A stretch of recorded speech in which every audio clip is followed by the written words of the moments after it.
कुछ कंपनीज में leet code profile mention करना एक रेड फ्लैग भी कंसीडर किया जाता है। लिटरली लोग आजकल सॉल्यूशन पढ़ के कोड भी पढ़ लेते हैं और फिर कोड करते हैं, तो तुम्हारी प्रोफाइल डिफरेंशिएटिंग तो बनी नहीं ना। मैं कई वीडियोस में बात कर चुका हूं। Hello everyone, I am Sanket Singh, I am working as a software engineer at Google and welcome back to my channel. So guys, I believe in 2023 all of you might be already aware about lead code, right? अगर आप अपनी interview preparation कर रहे हैं then a lot of you guys actually go to lead code and start practicing. And अब तो ऐसा भी ट्रेंड है कि if you are even starting programming then also a lot of lead code problems are relevant nowadays.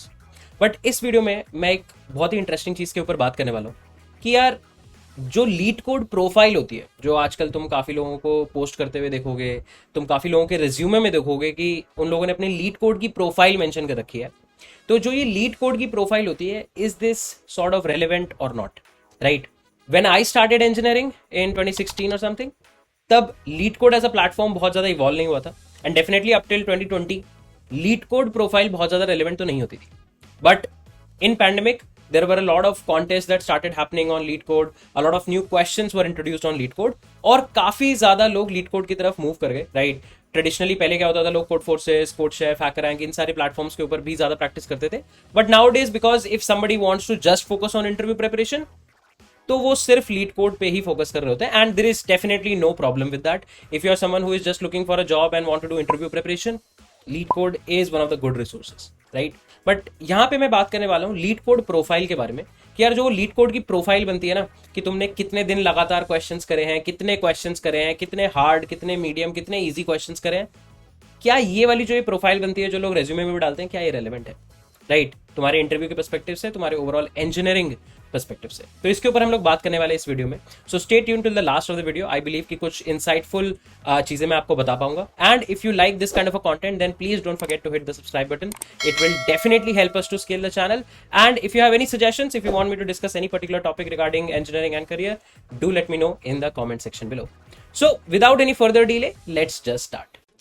So before starting the video, I would like to tell you about algocam.io. So if you are someone who is going to prepare for your upcoming coding interviews, you are someone who already knows basic problem solving and basic data structures and algorithms, and now you want to just kickstart your journey, or I would say level up your journey for your interviews in, let's say, next upcoming 3 to 4 months, where your target is to solve as many good hard problems as possible that are going to be asked in the top companies, then you can definitely go and check out the top coding interview problems course on algocam.io, where we are going to solve more than 400 problems live as well as in hybrid recorded manner.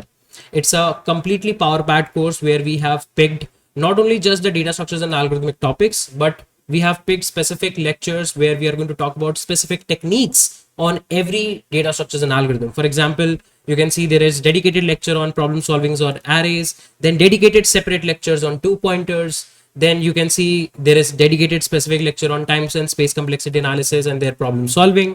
Then there is a bunch of revision lectures because we know that recursion and backtracking still pains a lot of students, so there are a bunch of revision lectures for that. Then we'll talk about maths, we'll talk about modular exponentiation and matrix exponentiation because a lot of questions around these are asked in online coding tests. Then we'll talk about problem solving around sorting, basic sorting algorithms, then dedicated problem solving around merge sort based problems, and of course not just inversion count but major wide variety of problems around merge sort, then quick sort and similar techniques around quick select algorithm, binary search, and you can see dedicated set of lectures around binary search on answer, minimax problems, binary search on real numbers and whatnot. Then linked list, you can see there are dedicated lectures on stacks, there is dedicated lectures on queues, binary search trees, binary trees, heaps, hashing, DP, tries, string algorithms, and all the different variety of DP along with graphs, DSUs, MSTs and whatnot. And there will be a lot of mixed problem solving lectures that will happen. This is definitely not a lecture or not a course where we are going to talk about any cakewalk level problem or something. Everything that we are going to pick is going to be medium or lead code hard, or the problems are going to be from code forces or code chef, right? This is something that you can definitely try and check it out, and you can use the code algocam 500 to get a flat 500 rupees off on this particular course. It's going to be something really power packed and something that you should definitely check it out. So if you are someone who is preparing for their coding interviews, do check out this course and you can check out more things around algocam.io. So now let's just move back to our video. तो यार चलो ध्यान से सोचते हैं कि किस scenario में हमारी अंडरस्टैंडिंग के हिसाब से लीड कोड प्रोफाइल रेलेवेंट होगी। देखो यार, लीड कोड के कॉन्टेस्ट के ऊपर अगर मैं स्पेसिफिकली बात करूं तो लीड कोड के कॉन्टेस्ट अच्छे होते हैं। मैं खुद भी सबको रेकमेंड करता हूं कि यार अगर तुम्हें अच्छी डेटा स्ट्रक्चर्स एंड एल्गोरिथम्स की प्रैक्टिस करनी है, तुम्हें बढ़िया इंटरव्यू प्रिपरेशन करना है, तो तुम्हें कॉन्टेस्ट देने चाहिए। अब ये कॉन्टेस्ट तुम कोडशेफ पे दे सकते हो, कोड फोर्सेस पे दे सकते हो, इवन लीड कोड पे भी दे सकते हो, क्योंकि मेरे हिसाब से कॉन्टेस्ट देने का ये मोटिव होता है कि यार एक तुम टाइम बाउंड सिनेरियो में कितनी जल्दी क्वेश्चंस कर सकते हो, क्योंकि वैसा ही सिनेरियो तुम्हारे पास ऑनलाइन कोडिंग टेस्ट में भी एग्जिस्ट करता है, राइट। बट अब जनरली क्योंकि लोग लीड कोड को प्रैक्टिस के लिए भी यूज करते हैं, कॉन्टेस्ट के अलावा भी तुम देखोगे लोग रोज लीड कोड पे दो तीन क्वेश्चंस बना रहे होते हैं, राइट।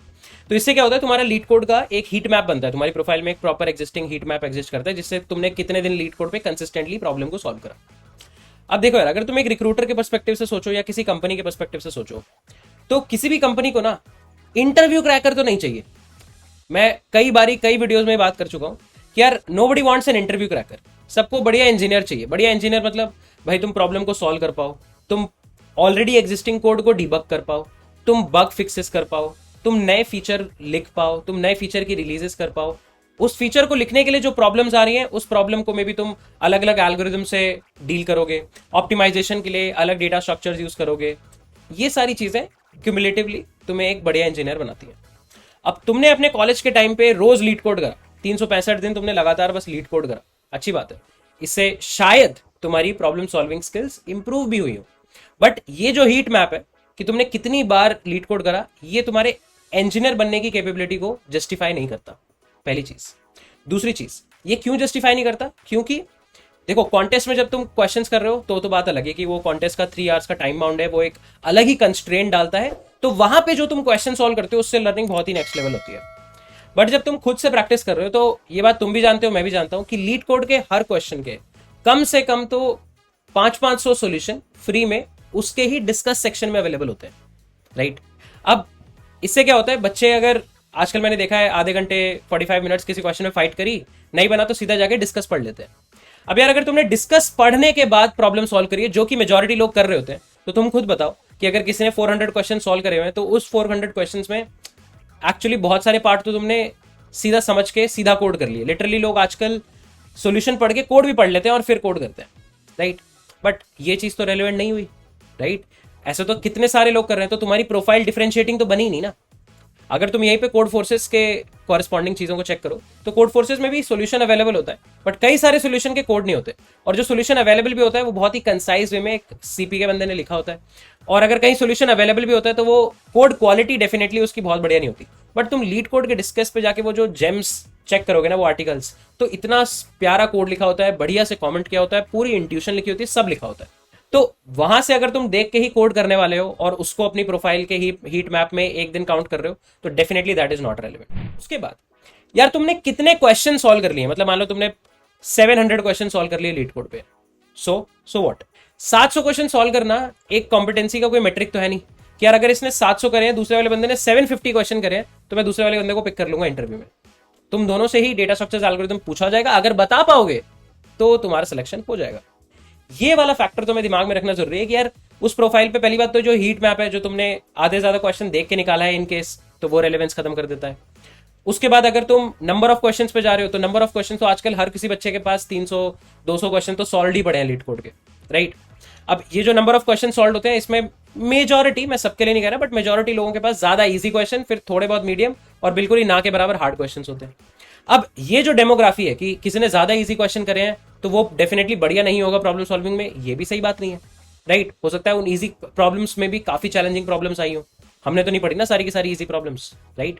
या फिर किसी ने बहुत ज्यादा लीड कोड हार्ड करा है, तो हमें क्या पता है उसने खुद से करा है या सीधा डिस्कस से देख के अपनी प्रोफाइल बना रहे हैं। और क्योंकि लोग आजकल इस लीड कोड प्रोफाइल को बहुत हाइप भी कर देते हैं, तो लोग आजकल कॉपी पेस्टिंग भी शुरू कर चुके हैं, राइट। तो मेरे हिसाब से शॉर्ट आंसर, लॉन्ग आंसर, तुम कुछ भी कंसिडर करो, लीड कोड की प्रोफाइल तुम्हारे रेज्यूमे में या तुम्हारी ओवरऑल इंजीनियर की प्रोफाइल को बहुत ज्यादा बूस्ट तो नहीं करती है, राइट। इनफैक्ट तुम ये लिंक्डइन आर्टिकल भी पढ़ सकते हो, राइट। यहाँ पे ये बंदा स्पेसिफिकली मेंशन कर रहे हैं कि कुछ कंपनीज में लीड कोड प्रोफाइल मेंशन करना एक रेड फ्लैग भी कंसिडर किया जाता है। क्योंकि तुम खुद सोचो यार, लीड कोड की प्रोफाइल बनाना बहुत आसान है, तुम्हें साइन अप करना है, फ्री है, तुम्हें 500 क्वेश्चन सॉल्व करने हैं, 2 दिन लगेंगे, कॉपी पेस्ट करके मैं 500 क्वेश्चन की पूरी प्रोफाइल बना दूंगा। अगर तुम्हें लग रहा है अच्छा ये तो फिशी लगेगा कि 2 दिन में 500 क्वेश्चन कैसे सॉल्व कर लिए, ठीक है, हम थर्ड ईयर इंजीनियरिंग में रोज 5-5 क्वेश्चन कॉपी पेस्ट करके डालेंगे कि जब फोर्थ ईयर में हमारी रिक्रूटमेंट साइकिल आएगी तब तक हमारी लीड कोड की प्रोफाइल बढ़िया से मेंटेन हो चुकी होगी। So think about it. अब यहाँ पे तो तुम्हें खुद ही पता लग रहा है ना कि अगर उसी लीड कोड पे कोई बच्चा डेडिकेटेडली मेहनत करके वो पूरा हीट मैप बना रहा है, नंबर ऑफ क्वेश्चंस का वो पूरा प्रोफाइल बना रहा है, वो पाई चार्ट बनवा पा रहा है, और कुछ लोग जो कॉपी करके बना रहे हैं, दोनों में कोई ज्यादा फर्क कोई पता नहीं पाएगा। सीपी की रैंकिंग्स जो होती थी उसको लोग पहले इतना ज्यादा कंसिडर करते थे क्योंकि सीपी की रैंकिंग प्योर कॉन्टेस्ट के बेसिस पे बनती थी। जो प्रोफाइल बनेगी लाइव कॉन्टेस्ट देने से बनती थी। लाइव कॉन्टेस्ट में तुमने प्रॉब्लम सॉल्व करी तो रैंकिंग आएगी, नहीं करी तो नहीं आएगी। बट लीड कोड में ऐसा नहीं होता ना। लीड कोड की जो वो प्रोफाइल बन रही है वो तुम्हारे डेली प्रोग्रेस, कितने इजी क्वेश्चन करे, कितने हार्ड क्वेश्चन करे, इस पे भी डिपेंड करती है। तो in my opinion I don't feel like this is going to be extremely relevant for your interviews. हाँ, लीड कोड के कॉन्टेस्ट देना बहुत बढ़िया है, लीड कोड के डिस्कस पे जाके उन डिस्कशंस को पढ़ना बहुत ज्यादा बढ़िया है, बट तुम सिर्फ लीड कोड प्रोफाइल बिल्ड करने पे रह जाओगे तो वो तुम्हारे लिए एक प्रॉब्लमेटिक सिनेरियो बन सकता है। रादर देन तुम कोई भी क्वेश्चन पढ़ते हो, नंबर ऑफ क्वेश्चन पे मत जाओ, तुम ये देखो कि यार इस क्वेश्चन के बेसिस पे मैं और कौन से क्वेश्चन सॉल्व कर सकता हूं। लाइक अवर ट्रिग्नोमेट्री और इंटीग्रेशन, कि यार हम लोग इंटीग्रेशन के 2 क्वेश्चन सॉल्व करते थे, फिर देखते थे अच्छा इसी टाइप के और कौन कौन से क्वेश्चन है। सेम चीज हम लोग मैथ्स में, ट्रिग्नोमेट्री में या ज्योमेट्री में हम लोग pattern of problems figure out करने की कोशिश करते हैं। यार ऐसी प्रॉब्लम पहले देखी हुई है तो अब क्या हम लोग सिमिलर प्रॉब्लम सॉल्व कर सकते हैं। और इंजीनियरिंग में जब तुम एक्चुअल सॉफ्टवेयर डेवलपमेंट करोगे ना तब भी ये चीज एग्जिस्ट कर रही होगी कि यार अगर किसी ने कोई प्रॉब्लम ऑलरेडी सॉल्व कर रखी है, मान लो कोई बग है, किसी एक सर्विस में बग आता था और सिमिलर सा ही बग तुम्हारी सर्विस में आ रहा है, अगर किसी ने ऑलरेडी प्रॉब्लम सॉल्व करके रखी हुई है तो तुम उसके सोल्यूशन को रेफर करके अपना सोल्यूशन बिल्डअप कर सकते हो, राइट। तो यही चीज तुम्हें डेटा स्ट्रक्चर्स एल्गोरिथम्स के लिए भी करनी है। कोई भी तुम टॉपिक पढ़ रहे हो, डीपी पढ़ रहे हो, तो हर डीपी का क्वेश्चन अलग नहीं है। कुछ डीपी के question pick not pick strategy से बन जाते हैं, कुछ डीपी के क्वेश्चन तुम्हारे कॉइन चेंज वाली स्ट्रैटेजी से बन जाते हैं, कुछ डीपी के क्वेश्चन तुम्हारे मैट्रिक्सियन मल्टीप्लिकेशन से बन जाते हैं, कुछ डीपी के क्वेश्चन ट्रैवलिंग सेल्समैन में जो डीपी विद बिट मास्किंग के क्वेश्चन होते हैं वो उससे बन जाते हैं।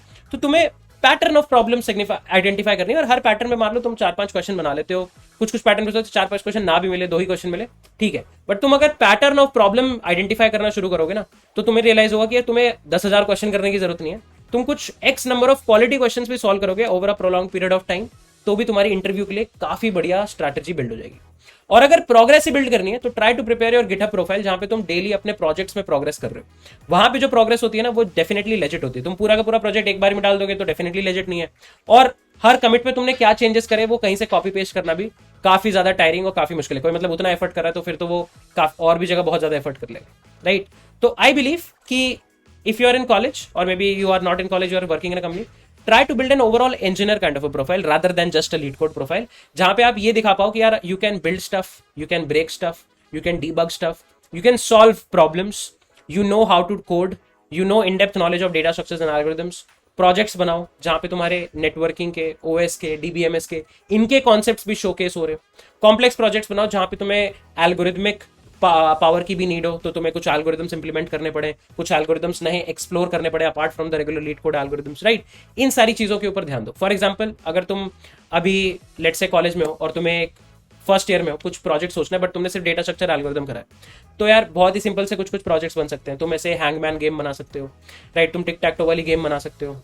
तुम जीयूआई इंप्लीमेंटेशन बना सकते हो हैश मैप का, कि हैश मैप में तुम सेपरेटेड चेनिंग वाला जो एल्गोरिथम होता है वो कैसे विजुलाइज हो रहा है, तुम वो बिल्डअप कर सकते हो, राइट। तुम सुडोकू की गेम बना सकते हो, राइट। ऐसे बहुत सारी गेम्स की इंप्लीमेंटेशन तुम कर सकते हो अगर तुम्हें लग रहा है कि यार मैं प्रोजेक्ट कैसे बनाऊंगा, मुझे सिर्फ डेटा स्ट्रक्चर एल्गोरिथम आता है। बट ये प्रोजेक्ट्स डेफिनेटली शाइन बहुत करेंगे क्योंकि ये हर प्रोजेक्ट में तुमने अच्छा एल्गोरिथमिक टेक्निक लगाया होगा, अच्छी एल्गोरिथमिक नॉलेज लगाई होगी। So I believe I was able to summarise most of the stuff कि यार लीड कोड प्रोफाइल पे ही फोकस करना सही नहीं है। डेफिनेटली तुम्हें लीड कोड के कॉन्टेस्ट रेगुलरली देने चाहिए ताकि वो टेम्परामेंट बन जाए ऑनलाइन कोडिंग टेस्ट देने वाला। So if you guys enjoyed the video, don't forget to hit the like button. अगर तुम्हारे भी इस पे कुछ thoughts हैं, I would definitely love to read them in the comment section. Do let me know. And if you enjoy these kind of videos, then please don't forget to hit the subscribe button. This is going to help the channel a lot. That being said, इस lecture को या इस video को यहीं पर wrap up करते हैं। हम लोग मिलेंगे नेक्स्ट सेट ऑफ वीडियोस में। Till then, take care guys. Bye bye.